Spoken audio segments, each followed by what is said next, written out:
ফিলিস্তিনি মুসলমানরা দীর্ঘ প্রায় 2 বছর পর স্বস্তির নিঃশ্বাস নিয়েছে যুদ্ধ বন্ধের ঘোষণায়। নরপিশাচ ইসরায়েলি বাহিনীর মুহুর্মুহু সব হামলা থেকে রক্ষা পেয়ে নতুন জীবনের সন্ধান করছে ফিলিস্তিনের বেসামরিক নাগরিকরা।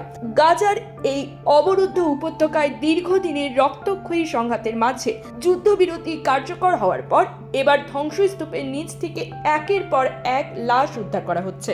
সশস্ত্র গোষ্ঠী হামাস এবং দখলদার ইসরায়েলের মধ্যে টানা হামলা ও বোমা বর্ষণের পর ইসরায়েলি বাহিনী কিছু এলাকা থেকে সরে গেলে নিরাপদে উদ্ধার অভিযান চালাতে পারছেন স্থানীয় উদ্ধারকারীরা।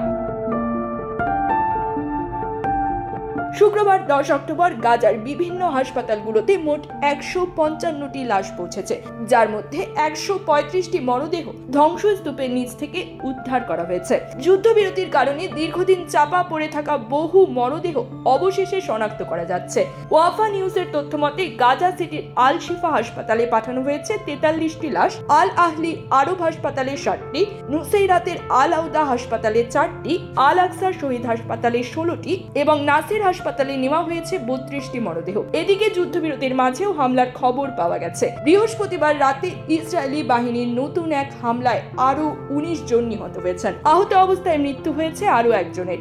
বিশেষ করে গাজা সিটির দক্ষিণাঞ্চলে ঘাবুন পরিবারের ওপর চালানো ভোর রাতের এক হামলায় একই পরিবারের 16 জন নিহত হন। এছাড়াও রাদওয়ান এলাকায় 1 জন এবং খান ইউনিসে আরো 2 জন প্রাণ হারিয়েছেন। যদিও যুদ্ধবিরতির আনুষ্ঠানিকভাবে শুক্রবার দুপুর থেকে কার্যকর হয়েছে, তারপরও এ ধরনের হামলার ঘটনা যুদ্ধবিরতি লঙ্ঘিত হয়েছে কিনা তা নিয়ে প্রশ্ন উঠেছে বিশ্বব্যাপী।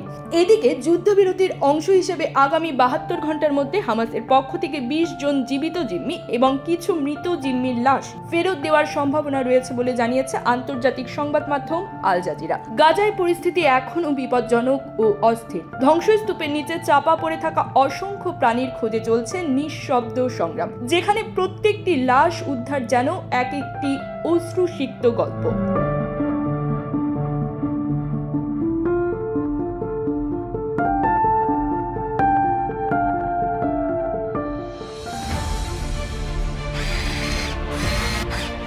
আলোতে থাকুন, ফোকাসে থাকুন, হাত রাখুন প্রজন্মের হাতে।